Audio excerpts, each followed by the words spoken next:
السلام علیکم ورحمۃ اللہ وبرکاتہ۔ نحمدہ ونصلی علی رسولہ الکریم، اما بعد، فاعوذ باللہ من الشیطان الرجیم، بسم اللہ الرحمن الرحیم۔ رب اشرح لی صدری ویسر لی امری واحلل عقدۃ من لسانی یفقہوا قولی۔ رب زدنی علما، اللہم فقہنا فی الدین۔ اللہ سبحانہ و تعالیٰ نے اس کائنات کا نظام بڑا ہی خوبصورت بنایا ہے۔ ہر چیز کو اس میں بیلنس رکھا ہے۔ کائنات کی ہر چیز اپنے کام پہ لگی ہوئی ہے۔ تمام پلینٹس اپنے اپنے مدار میں حرکت کر رہے ہیں۔ پھل پھول، چرند پرند اور نباتات بھی اسی کام پر مامور ہیں جو انہیں سونپا گیا ہے اللہ سبحانہ و تعالیٰ کی طرف سے۔ کوئی چیز کسی دوسری سے آگے نہیں بڑھ سکتی، لیکن اگر اللہ تعالیٰ چاہیں، اللہ نے اس نظام کائنات میں کچھ چیزوں کو کچھ پر فوقیت دی ہے۔ خاص کر اللہ تعالیٰ نے اپنی مخلوق میں درجہ بندی قائم کی ہے اور بعض کو دوسروں پر فضیلت دی ہے۔ اللہ کی مخلوق میں کون لوگ افضل ہیں؟ جو اہل ایمان ہیں، جو مومن ہیں، جو تقوی والے ہیں، جو اللہ کی بندگی اور اطاعت میں اپنی زندگی گزارتے ہیں، وہ باقی تمام مخلوق سے اعلیٰ اور افضل ہیں۔ اسی طرح بعض انبیاء کو بھی بعض پر فضیلت حاصل ہے۔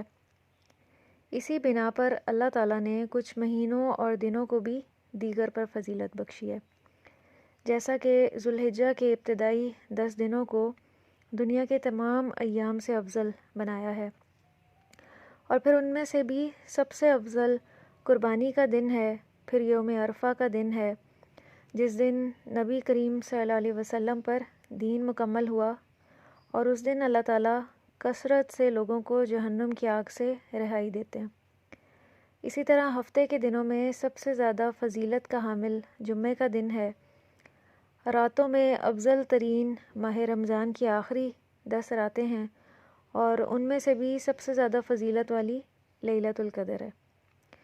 تو ذوالحجہ کے ابتدائی 10 دن مطلق طور پر دنیا کے تمام دنوں سے افضل ہیں، جیسا کہ سیدنا عبداللہ بن عباس رضی اللہ عنہ بیان کرتے ہیں کہ نبی کریم صلی اللہ علیہ وسلم نے فرمایا، ما من ایام العمل الصالح فیہن احب الی اللہ من ہذہ الایام العشر۔ کوئی دن ایسا نہیں جس میں اعمال صالح اللہ کے نزدیک ان سے زیادہ محبوب ہوں۔ ایسے کوئی ایام نہیں ہیں کہ جن میں کیا گیا نیک عمل اللہ تعالیٰ کو ان 10 دنوں میں کیے جانے والے نیک اعمال سے زیادہ محبوب ہو۔ صحابہ کرام رضی اللہ عنہم نے عرض کی، اے اللہ کے رسول، کیا اللہ کی راہ میں جہاد کرنا بھی نہیں؟ تو آپ نے فرمایا، ہاں، اللہ کی راہ میں جہاد کرنا بھی نہیں، سوائے اس شخص کے جو اپنی جان اور مال لے کر نکلا، پھر اس میں سے کچھ بھی واپس نہ لایا، یعنی اس نے اپنی جان بھی اللہ کے راستے میں لگا دی اور مال بھی لگا دیا۔ یعنی جو مجاہد اللہ کی راہ میں اپنی جان بھی قربان کر دے اور اپنا مال بھی خرچ کر دے، صرف وہی ان ایام میں کیے جانے والے نیک عمل کی فضیلت کو پہنچ سکتا ہے۔ علاوہ ازیں سبھی بڑے بڑے اعمال فضل و شرف میں اس سے کم درجے پر ہیں۔ ان 10 دنوں میں جو نماز ادا کی جاتی ہے وہ سال کے باقی ایام میں ادا کی جانے والی نماز سے افضل ہوتی ہے۔ اسی طرح روزہ، تلاوت قرآن، ذکر الہی، دعا، والدین کے ساتھ حسن سلوک، صلہ رحمی، خدمت خلق، مریض کی عیادت، جنازے میں شرکت، پڑوسی کے ساتھ اچھا برتاؤ، لوگوں کو کھانا کھلانا اور فائدہ پہنچانا، اس جیسے تمام اعمال کا اجر و ثواب بھی عام دنوں کے اجر و ثواب سے کہیں زیادہ بڑھ جاتا ہے ان دنوں میں۔ سلف صالحین ان 10 ایام میں مختلف نوعیت کی عبادات اور طاعات بجا لانے کے لیے شدید شوق اور رغبت کا مظاہرہ کیا کرتے تھے، اور وہ ان دنوں کی بے حد تعظیم کرتے تھے۔ عظیم تابعی سعید بن جبیر رحمہ اللہ کا معمول تھا کہ جب یہ 10 دن شروع ہو جاتے، وہ اللہ کی بندگی میں خوب محنت اور ریاضت کرتے، حتیٰ کہ کسی میں بھی ان جیسے اعمال کرنے کی قدرت نہ ہوتی۔ وہ نیکیوں میں اتنے آگے بڑھ جاتے اور اتنے شوق اور رغبت اور جد و جہد کا مظاہرہ کرتے کہ کوئی ان کا مقابلہ نہ کر سکتا تھا۔ آپ ان 10 ایام کی راتوں میں عبادت کرنے کی بہت ترغیب دیا کرتے اور فرماتے لا تطفئوا سرجکم لیالی العشر کہ عشرہ ذوالحجہ کی راتوں میں اپنے چراغ نہ بجھایا کرو۔ مراد یہ ہے کہ راتوں کو اللہ کی عبادت میں مشغول رہا کرو، کثرت سے عبادت کیا کرو، قیام اللیل کی ترغیب ہے۔ تو مسلمانوں پر لازم ہے کہ وہ ان 10 دنوں میں زیادہ سے زیادہ فائدہ اٹھانے کی کوشش کریں، اپنے شب و روز اللہ تعالیٰ کی بندگی اور رضامندی والے کاموں میں صرف کریں، اور اپنے اوقات کو اس انداز میں مرتب کریں کہ ہر لمحہ اللہ کی فرما برداری اور اس کے تقرب کے حصول کا باعث بن جائے۔ ان 10 دنوں میں کثرت سے اللہ کا ذکر کرنا مسنون عمل ہے، چنانچہ ہمیں ہر وقت اور ہر حالت میں یعنی اٹھتے بیٹھتے اور چلتے پھرتے اللہ کا ذکر کرتے رہنا چاہیے۔ ان ایام میں، ان مبارک ایام میں کثرت سے تحلیل، تکبیر اور تحمید کا اہتمام کرنا چاہیے۔ سیدنا عبداللہ بن عمر رضی اللہ عنہ سے روایت ہے کہ نبی کریم صلی اللہ علیہ وسلم نے فرمایا ما من ایام اعظم عند اللہ ولا احب الیہ من العمل فیہن من هذه الایام العشر فاکثروا فیہن من التحلیل والتکبیر والتحمید۔ ایسے کوئی ایام نہیں کہ جن میں عمل کرنا ان 10 دنوں سے زیادہ اللہ کے ہاں عظیم اور محبوب ہو، لہٰذا تم ان دنوں میں زیادہ سے زیادہ لا الہ الا اللہ، اللہ اکبر اور الحمدللہ پڑھا کرو۔ ویسے تو جتنے بھی اذکار ہیں ان کا ثواب ان ایام میں عام دنوں سے بڑھ کے ہے۔ مثال کے طور پہ سبحان اللہ و بحمدہ سبحان اللہ العظیم، سبحان اللہ و بحمدہ عدد خلقہ و رضا نفسہ و زینت عرشہ و مداد کلماتہ، سبحان اللہ والحمد للہ ولا الہ الا اللہ واللہ اکبر، لا حول ولا قوۃ الا باللہ۔ لیکن نبی کریم صلی اللہ علیہ وسلم نے فرمایا فَأَكْثِرُوا فِيهِنَّ مِنَ التَّحْلِيلِ وَالتَّكْبِيرِ وَالتَّحْمِيدِ کہ ان ایام میں کثرت سے تحلیل، تکبیر اور تحمید کہنا چاہیے۔ مراد ہے اللہ اکبر، سبحان اللہ، الحمدللہ اور لا الہ الا اللہ۔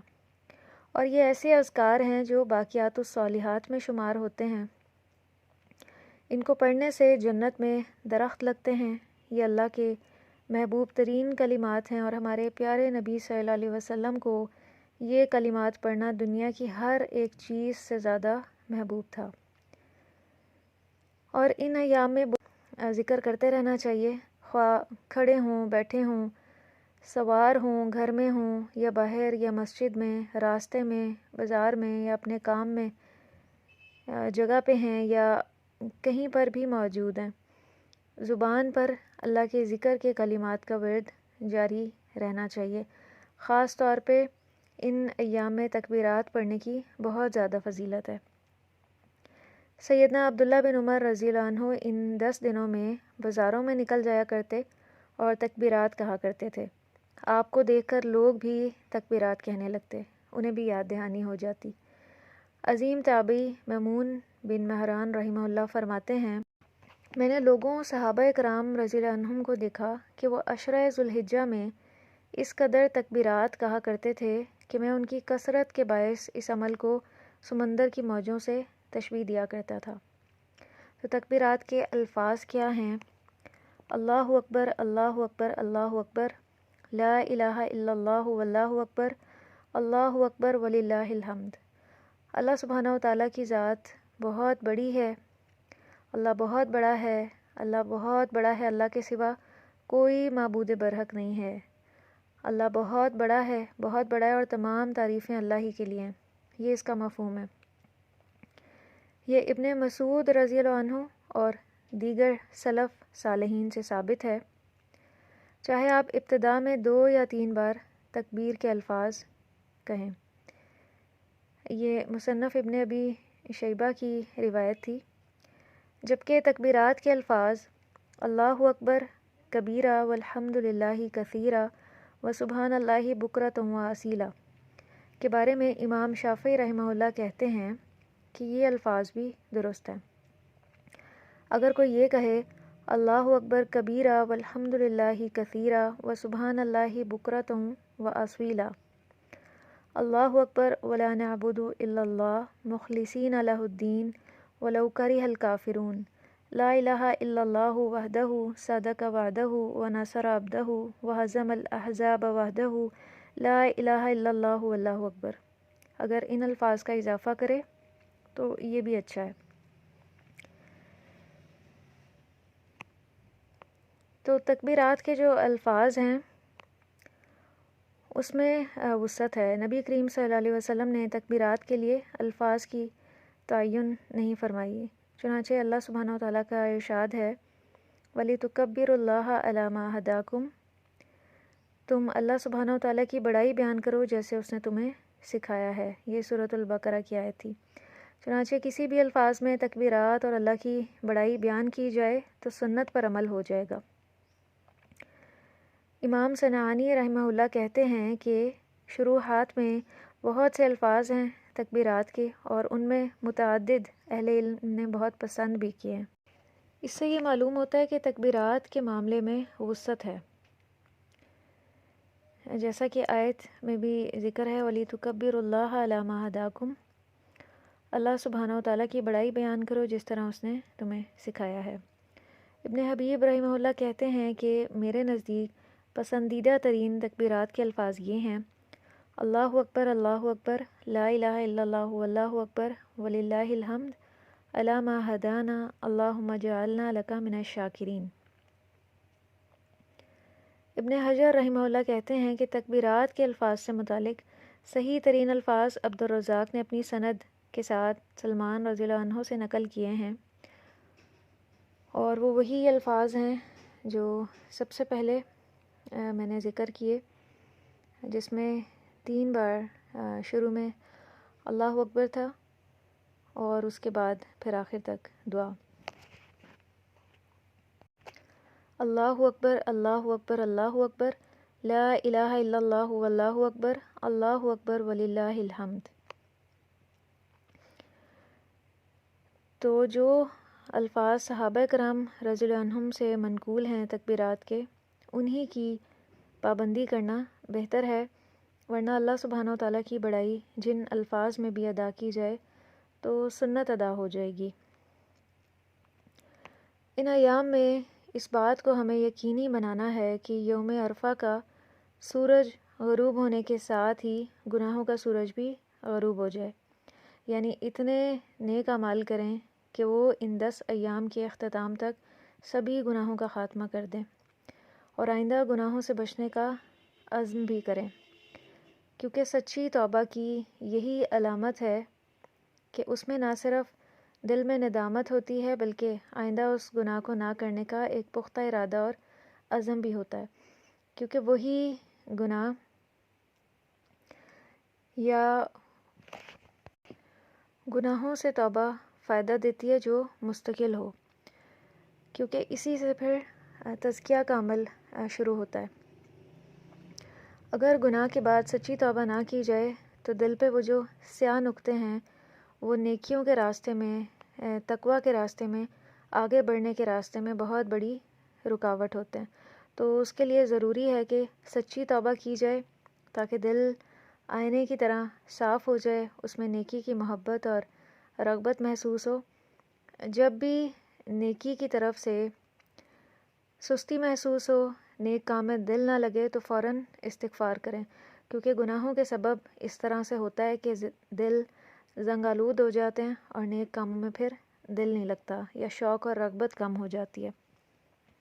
اور نبی کریم صلی اللہ علیہ وسلم کا بھی معمول تھا کہ آپ ایک دن میں 70 سے 100 بار استغفر اللہ کیا کرتے تھے۔ سیدنا ابو ہریرہ رضی اللہ عنہ نے فرمایا افضل الصلاۃ بعد الفریدۃ صلاۃ اللیل، کہ فرض نمازوں کے بعد سب سے افضل رات کی نماز ہے، اور اس فضیلت سے واقف ہر مسلمان ان 10 ایام میں قیام اللیل میں کوتاہی نہیں کرے گا۔ جیسے وہ ماہ رمضان میں اہتمام کے ساتھ رات کا قیام کرتا، ویسے ہی وہ اس عشرے کی راتیں بھی رب تعالیٰ کے سامنے قیام اور رکوع اور سجدہ ریزی میں گزارے گا۔ جس کو قیام اللیل کی فضیلت اور اہمیت کا اندازہ ہے تو وہ اس طرح ضرور کرے گا۔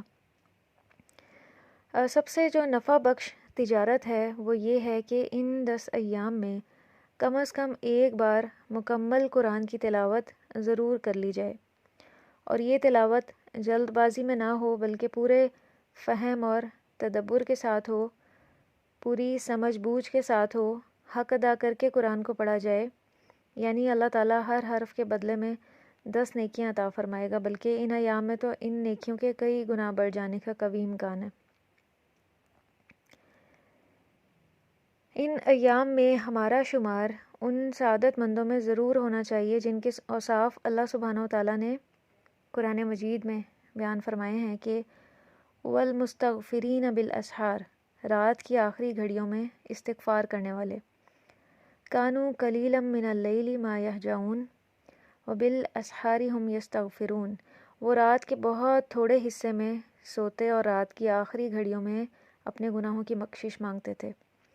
اور رات کی آخری گھڑیوں میں اللہ سبحانہ وتعالیٰ آسمان دنیا پہ نزول فرماتے ہیں اور دعائیں مانگنے والوں کو عطا فرماتے ہیں، گویا یہ دعا اور انتظار کے قبول ہونے کا وقت ہے، لہٰذا اس قیمتی وقت سے ضرور فائدہ اٹھانا چاہیے، اور اللہ سے دعا ہے کہ اللہ تعالیٰ ہمیں اپنے اس فضل سے محروم نہ کریں اور ہمیں اس کی توفیق دیں کہ ہم اعمال صالح بجا لائیں۔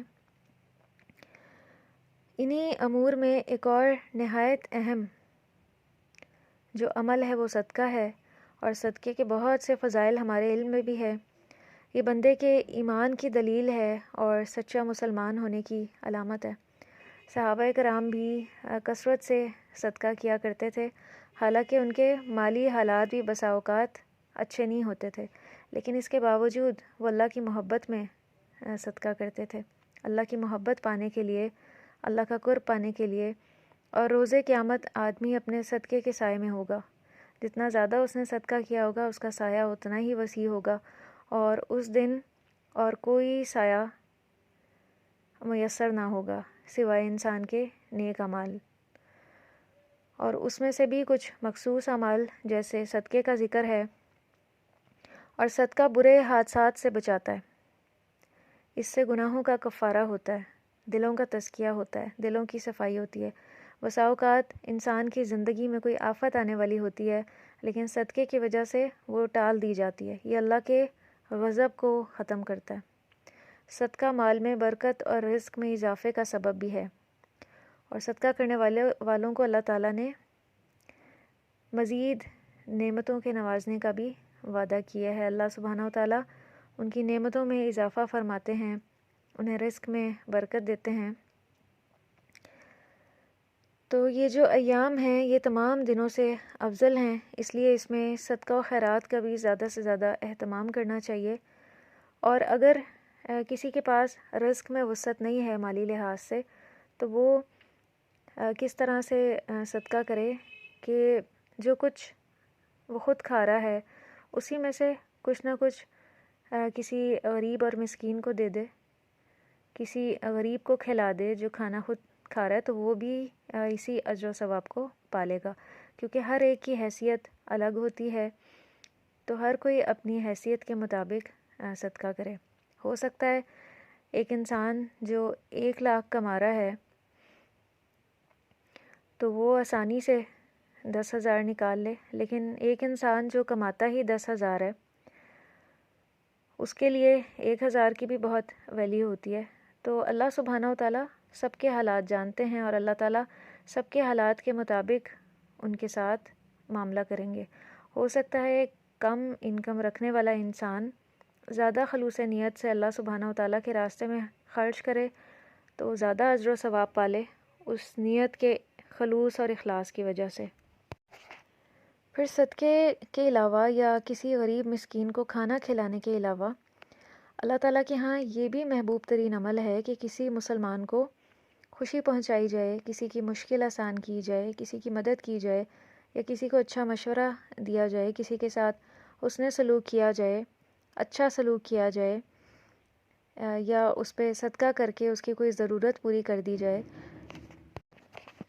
جو انسان بھی اپنی منزل اور مقصد کی اہمیت اور عظمت سے واقف ہو جاتا ہے اس کے لیے اس کا حصول آسان ہو جاتا ہے۔ ہماری منزل کیا ہے یا ہماری زندگی کا کیا مقصد ہے؟ ہماری منزل جنت ہے، اللہ سبحانہ و تعالیٰ کی رضامندی ہے، اللہ کی محبت کا حصول ہے، اور اللہ تعالیٰ کا جو سامان تجارت ہے وہ بڑا ہی قیمتی ہے۔ اللہ کا سامان تجارت جنت ہے۔ اللہ کی جنت بہت خوبصورت ہے اور اس کا حصول آسان نہیں ہے۔ اس کو پانے کے لیے اتنی ہی محنت اور کوشش کرنی ہوگی، اتنے ہی نیک اعمال کرنے ہوں گے، اپنی نیت کو اتنا ہی خالص کرنا ہوگا، اتنی ہی محنت کرنی ہوگی۔ کیا دنیا میں ہم کچھ پانے کے لیے کیا صرف تمنا کرنے سے اس کو پا سکتے ہیں، یا ہم بس بیٹھے رہیں؟ کوئی عہدہ ہمیں درکار ہوتا ہے، یا جب ہم اسکول یا کالج میں پڑھ رہے ہوتے ہیں اس کے لیے ہم کتنی زیادہ محنت کرتے ہیں، راتوں کو جاگتے ہیں، اپنا ٹائم سیٹ کرتے ہیں، اپنا اسکیجول بناتے ہیں، اور بسا اوقات ہم اتنے زیادہ اس کام میں مشغول ہوتے ہیں ہم باقی تمام ایکٹیویٹیز کو ترک کر دیتے ہیں وقتی طور پہ۔ تو کیا دین کے لیے بھی ہم اس طرح سے اپنا اسکیجول سیٹ کرتے ہیں اور جو لا یعنی چیزیں ہیں، جو لغو کام ہیں، ان کو ترک کر دیتے ہیں کہ نہیں، مجھے اپنا وقت جو ہے، اپنا قیمتی وقت جس کے بارے میں روز قیامت سوال ہوگا، پوچھا جائے گا، اس پہ صرف کرنا ہے۔ اور روز قیامت ایک بندہ اپنے قدم نہیں ہلا سکے گا جب تک وہ 5 سوالوں کے جواب نہ دے دے، اور وہ سوال ہر ایک سے ہوں گے، اور اس میں ایک یہ سوال بھی ہوگا کہ اپنا وقت کہاں پہ گزارا تھا۔ خاص طور پہ جوانی کے بارے میں سوال کیا جائے گا کہ اپنی جوانی کن کاموں میں صرف کی تھی۔ ہم ذرا اپنا جائزہ لیں کہ ہمارا جو ٹائم پیریڈ ہے وہ کہاں کہاں لگتا ہے، دن کا بیشتر حصہ کن کاموں میں، کن ایکٹیویٹیز میں ہم مشغول ہوتے ہیں۔ اور اگر ہم سچی نیت سے اپنا جائزہ لیں تو ہمیں سمجھ میں آئے گا کہ بیشتر وقت جو ہے ہم خواہشات نفس میں ہی لگا دیتے ہیں۔ خواہشات نفس سے مراد ہے جو ہمارا دل ہم سے تقاضا کرتا ہے۔ سونے پہ دل کیا سو گئے، کھانے پہ دل کیا کھا لیا، گھومنے پھرنے پہ دل کیا گھومنے پھرنے چلے گئے، اور کسی چیز پہ دل چاہا تو وہ کر لیا۔ کیا ہم نے اپنی چاہتوں کو آخرت اورینٹڈ بنایا ہے؟ کیا ہم نے اپنی زندگی میں ان اعمال کو شامل کیا ہے جو اللہ سبحانہ و تعالیٰ کو راضی کرنے والے ہیں، اور ہم اس کے لیے اپنے نفس کو سدھارتے ہیں اور محنت کرتے ہیں؟ یہی ہمارا امتحان ہے۔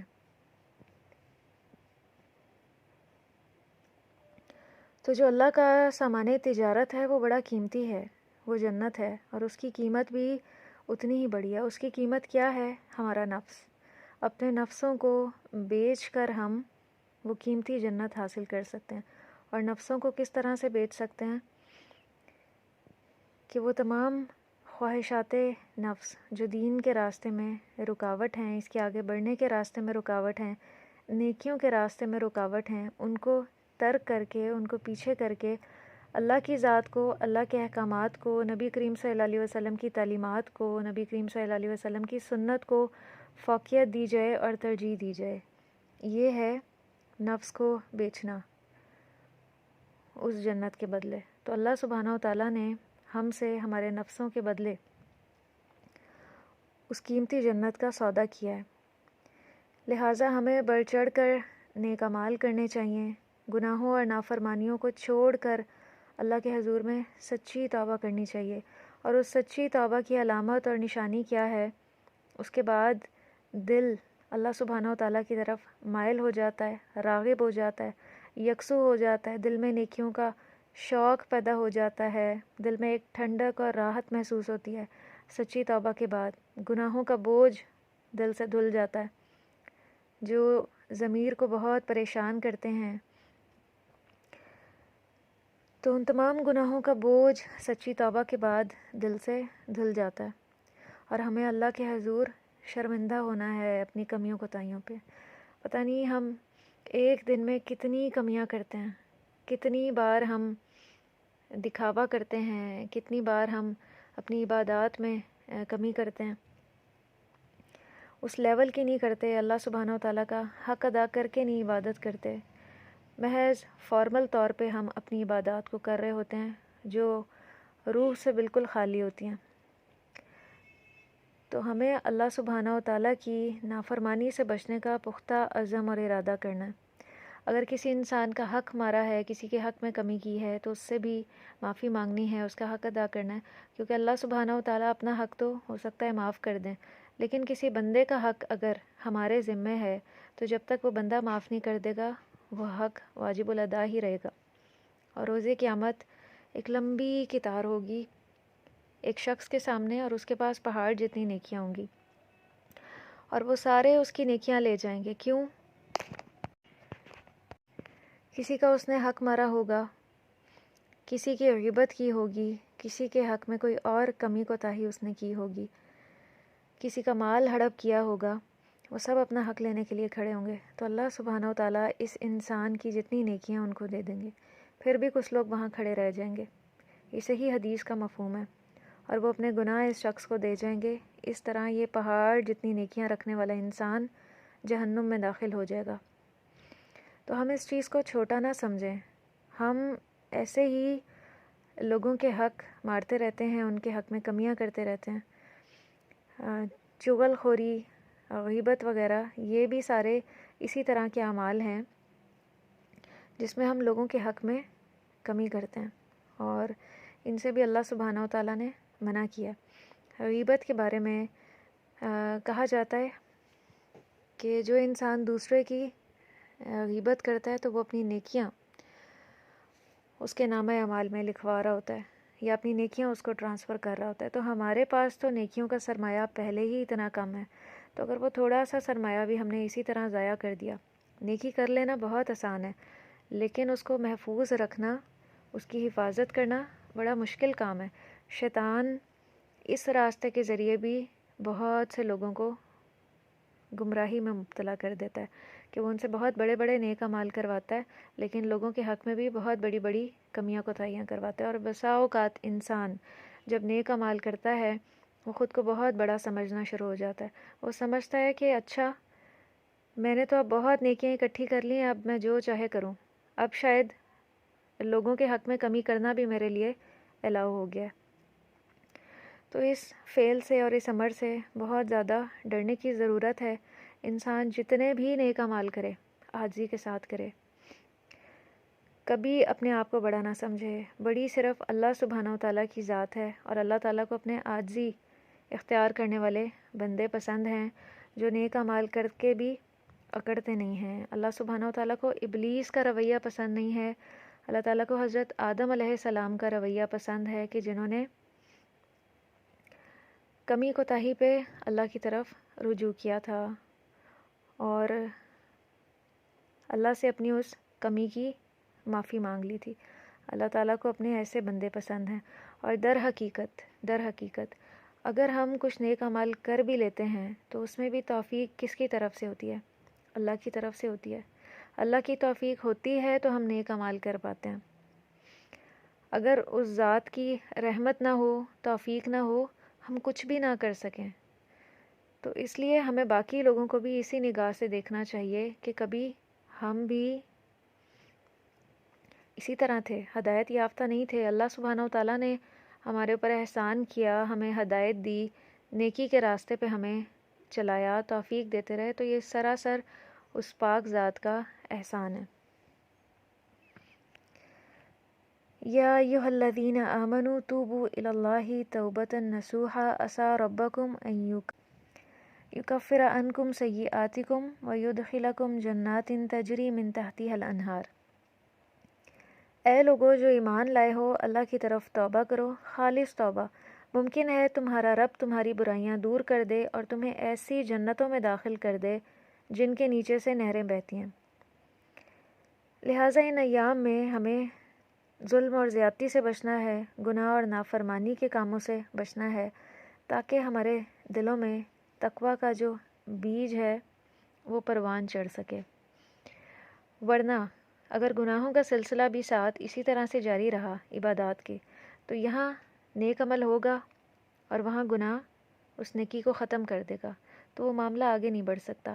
تزکیہ کے عمل کے لیے ضروری ہے کہ انسان گناہوں والی زندگی سے سچے دل سے توبہ کر لے اور گناہوں کو ترک کر دے۔ ان 10 ایام میں نیک اعمال کرنا، فرمانبرداری بجا لانا، خیر اور بھلائی کا زیادہ راہ لینا، گناہوں سے دور رہنا، اور یہ سوچ کر ان دنوں میں زیادہ سے زیادہ فوائد اٹھانا کہ یہ پورے سال میں دوبارہ نہیں آئیں گے، یہ امور انسان کو اطاعت الہی پہ جماتے ہیں اور اس کے ایمان کو بڑھا کر اس کی ایسی تربیت کر دیتے ہیں کہ سال بھر کے لیے نیکی کا شوق اور برائی سے بیزاری پیدا ہو سکتی ہے اس طرز عمل اور رویے کی وجہ سے۔ تو لہٰذا خود بھی نیکی کے کاموں میں آگے بڑھنا ہے اور اپنی اولاد کو، اپنے گھر والوں کو بھی اپنے ساتھ شامل کرنا ہے۔ اپنی اولاد کی بھی یہی تربیت کرنی ہے کہ وہ عشرہ ذوالحجہ کی تعظیم کریں اور انہیں ان ایام میں نیکی کے کاموں کی ترغیب دینی ہے اور عبادت پر بھی عمل پیرا ہونے کی رغبت دلانی ہے، اور یہ عشرہ شروع ہونے سے پہلے ہی ان کو اس کے فضائل سنانے چاہیے تاکہ وہ شوق کے ساتھ اس کی تیاری شروع کر دیں۔ اور اس میں سب سے پہلے ہمیں اپنے گھر والوں کے سامنے اپنا عملی نمونہ پیش کرنا ہے۔ ایک بات یاد رکھیں کہ جو ہمارے گھر والے ہیں وہ ہماری نصیحتوں سے زیادہ ہمارے طرز عمل سے سیکھ رہے ہوتے ہیں، کیونکہ ہم گھر والوں کو بہت بڑے بڑے وعظ اور نصیحت اور بیان نہیں سنا سکتے، ان کا طرز عمل کچھ مختلف ہوتا ہے، وہ ہمارے طرز عمل سے سیکھ رہے ہوتے ہیں، ہمارے اخلاق سے سیکھ رہے ہوتے ہیں۔ اگر ایک ماں خود اول وقت میں نماز پڑھنے کا اہتمام کرتی ہے تو اس کے بچے اس کو دیکھ کر ہی اس کو اپنا لیں گے۔ اسی طرح سے باقی اعمال بھی ہیں، اگر ہم چاہتے ہیں ہمارے گھر والے اس طرح سے کریں جس طرح سے ہماری چاہت ہے، تو پہلے ہمیں خود وہ عمل کرنا ہے، خود ان کو کر کے دکھانا ہے، تو ہمارے کرنے سے ہی ان کے اندر شوق اور رغبت پیدا ہوگی اور وہ اس کو اڈاپٹ کر لیں گے۔ واللہ یوفقنا لما یحب و یرضی۔ اللہ سبحانہ و تعالیٰ سے دعا ہے کہ اللہ تعالیٰ ہمیں ان تمام اعمال کی توفیق عطا فرمائے جس سے اللہ تعالیٰ راضی ہوتے ہیں اور خوش ہوتے ہیں۔ ہمیں نبی کریم صلی اللہ علیہ وسلم کی سنت پہ اللہ تعالیٰ جما دیں اور ہم سے وہ کام کروا لیں جو اللہ تعالیٰ کو راضی کرنے والے ہیں، جو اللہ کو خوش کرنے والے ہیں، جو ہمیں اللہ کی جنت کا مستحق بنا سکتے ہیں۔ وآخر دعوانا ان الحمد للہ رب العالمین۔ سبحانک اللہم و بحمدک، نشہد ان لا الہ الا انت، نستغفرک و نتوب الیک۔ والسلام علیکم ورحمۃ اللہ وبرکاتہ۔